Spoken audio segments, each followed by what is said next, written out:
pemirsa, ada masih di Bincang-Bincang dan saya masih ditemani oleh Dr. Lovita, dokter spesialis neurologi RSUD Kota Malang. Tadi kita sudah sedikit membahas begitu ya, mengenai nyeri, apa itu neurologi, begitu pemirsa. Dan kira-kira kalau keluhan begitu ya, kalau tadi ada keluhan yang namanya nyeri yang sering diperiksakan. Betul. Nah, ada berapa tahap sih dok keluhan yang sering diutarakan sama pasien sejauh ini?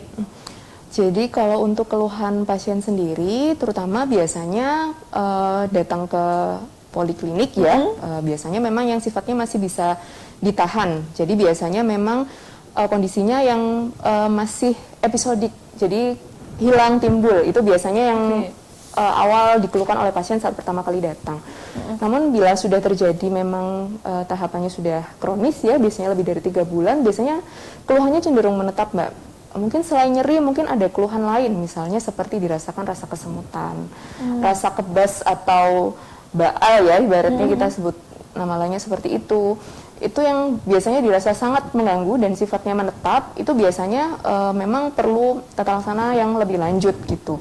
Biasanya memang kecenderungannya pasien-pasien ini baru datang memeriksakan diri kalau keluhannya sudah menetap seperti itu. Jadi memang kita perlu edukasi juga ya ke pasien bahwa tentu saja waktu datangnya pasien tersebut untuk memeriksakan diri juga bisa mempengaruhi prognosis atau waran dari penyakit yang saat ini diderita pasien. Jadi itu memang penting juga disampaikan di sini bahwa untuk keluhan-keluhan seputar penyakit saraf memang sebaiknya datang ketika memang keluhannya masih tergolong ringan gitu. Jadi sudah harus segera memeriksakan diri ke dokter apakah memang ini perlu tata laksana khusus atau tidak, seperti itu. Penting diketahui untuk pasien bahwa itu berpengaruh juga terhadap prognosis atau luaran penyakitnya itu sendiri. Oke, jadi memang dari tahap awal begitu merasakan begitu, ada baiknya langsung saja ke dokter. Betul. Begitu ya. Jangan disimpan gitu ya, diputuskan sendiri gitu ya. Kira-kira langsung minum obat, langsung diputuskan sendiri. Kemudian sharing sama orang yang nggak ngerti apalagi begitu ya dok. Ya. Nah, kalau untuk yang datang keluhan dengan nyeri, kemudian yang berkaitan lah dengan neurologi ini, biasanya pasien itu yang usianya, rentan usianya begitu, itu sudah lanjut usia kah atau masih muda gitu dok? Biasanya sih memang yang banyak datang yang sudah lanjut usia ya. Biasanya memang kaitannya dengan kondisi-kondisi yang hubungannya dengan degeneratif, karena kondisi proses degeneratif, usia tua itu juga merupakan salah satu faktor risiko terjadinya keluhan yang bisa menimbulkan rasa nyeri yang sifatnya menetap, biasanya seperti itu.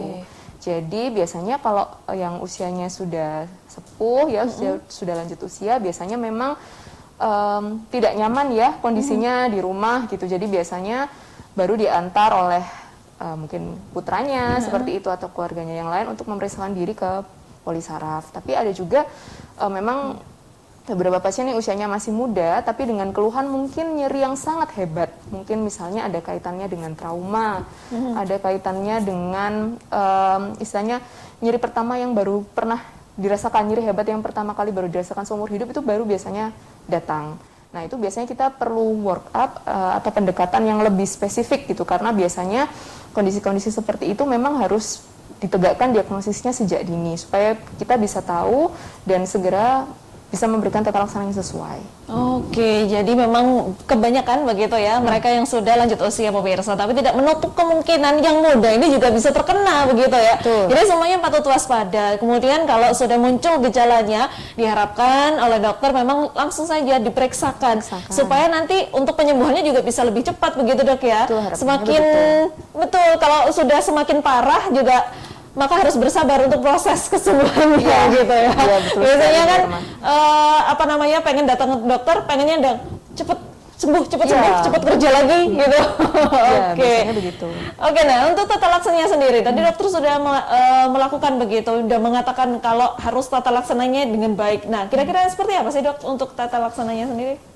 Jadi untuk tata laksananya sendiri tentunya tergantung dari kasus yang kita hadapi ya. Jadi mungkin selain nyeri, pada kasus-kasus yang saya sering jumpai di praktek sehari-hari, kasus-kasus emergensi ya, seperti stroke ya, kemudian epilepsi, biasanya kan dua kasus ini mengapa sering kita jumpai juga di instalasi gawat darurat, karena biasanya ketika muncul serangan pasien dan keluarga ini langsung segera datang ke rumah sakit karena bagi mereka itu merupakan suatu kegawatan. Ya kita paham juga itu juga suatu kegawatan ya, dan kita harus segera berikan tata laksana sesuai dengan kasusnya. Misal dengan kondisi epilepsi, misalnya pasien dengan datang kejang berulang seperti itu ya. Misalnya sudah pernah terdiagnosa epilepsi, tapi mungkin sempat lepas obat, mungkin sempat tidak minum obat beberapa saat, kemudian kejangnya timbul lagi. Nah itu memang kita harus berikan tata laksana yang sesuai kondisi emergensinya, yaitu harus dihentikan dulu kejangnya, dan kita harus mengevaluasi adakah penyebab lain yang menyebabkan kejang, karena penyebab kejang itu tentunya sangat banyak ya. Selain dengan kelainan struktural dan fungsi pada otak, tentu bisa juga disebabkan oleh faktor-faktor yang lain, misalnya seperti kelainan metabolik, kondisi penurunan kadar oksigen yang masuk ke dalam otak, atau hipoksia itu juga bisa berpengaruh terhadap terjadinya suatu kejang. Terus misalnya juga pasien datang dengan keluhan mengarah ke stroke, biasanya paling sering ada penurunan kesadaran atau ada lumpuh setengah badan, tiba-tiba bicaranya jadi pelat, tiba-tiba wajahnya merot, itu yang paling sering ya. Orang saya kira sudah banyak yang mengenal gejala stroke yang khas seperti itu. Nah, kita harus segera tata laksana gitu, tanda-tanda vitalnya bagaimana, apakah tensinya terlampau tinggi, atau mungkin ada kadar gula yang melonjak tinggi. Nah itu harus segera kita koreksi. Jadi memang pendekatannya menyesuaikan masing-masing kasus. Oke, jadi ada penyakit penyertanya atau tidak begitu. Betul, ya? Jadi supaya tahu nanti, supaya benar tata laksananya begitu ya. Kalau untuk di polineurologi yang ada di RSUD Kota Malang sendiri, mungkin bisa diinfokan, kira-kira bukanya itu seperti apa? Ada jamnya kah atau seperti apa, Dok? Oh ya, untuk pelayanan sendiri sementara saat ini memang kita melayani setiap hari Selasa dan Kamis. Biasanya jam kerja ya. Monggo kalau misalnya memang ada yang mau memeriksakan diri, mungkin mengajak keluarganya memang punya keluhan seputar penyakit saraf, bisa langsung datang ke RSUD Kota Malang untuk menyesuaikan jamnya, dan kita akan lakukan pemeriksaan secara rinci begitu ya, komprehensif di sana ya. Dan untuk Instagramnya pemirsa, adapun Facebook dan juga Twitter ya. Nah RSUD Kota Malang ini sudah punya masing-masing begitu. Anda bisa langsung mungkin kepo-kepo di sana. Kira-kira ada poli apa aja sih di RSUD ini? Nah itu langsung saja. Nah ini ada Instagramnya begitu ya, di RSUD_Kota Malang tanpa spasi. Kemudian di Facebooknya RSUD Kota Malang pakai huruf besar RSUD-nya.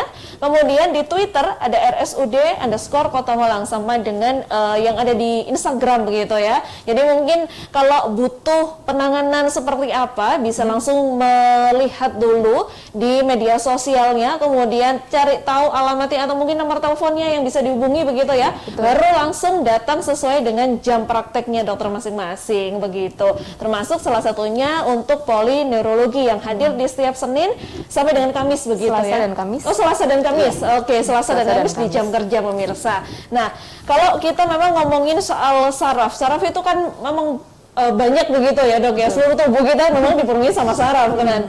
Dibaginya ada dua, yaitu pusat dan juga tepi. Kalau yang untuk saraf tepi sendiri itu memang yang ada di bagian tubuh atau seperti apa, Dok? Iya, jadi kalau secara anatomis ya, bisa mungkin ini sedikit gambaran secara awam, mungkin lebih mudah untuk membayangkan. Jadi kan ibaratnya kalau kita samakan gitu ya, kita analogikan dengan listrik misalnya seperti itu. Otak dan sumsum tulang belakang atau medulla spinalis seperti generatornya, Mbak. Sementara untuk saraf tepi ini ya, yang keluar dari generator tersebut seperti misalnya kabel-kabel yang menghubungkan ke lampu-lampu yang saat ini sedang menyala. Nah, lampu-lampu itu adalah organ yang terhubung gitu, dari digerakkan oleh sistem saraf pusat koordinasinya, kemudian ke sistem saraf tepi untuk gerakannya, atau mungkin kalau gerakan kan kita sebutnya motorik ya, atau mungkin sensoriknya seperti itu. Oke, jadi kalau bisa dibayangkan begitu ya, analoginya seperti itu tadi ya. Oke pemirsa, masih banyak akan kita bahas pemirsa, Anda jangan kemana-mana, tetap di Bincang-Bincang, kita akan kembali sesaat lagi.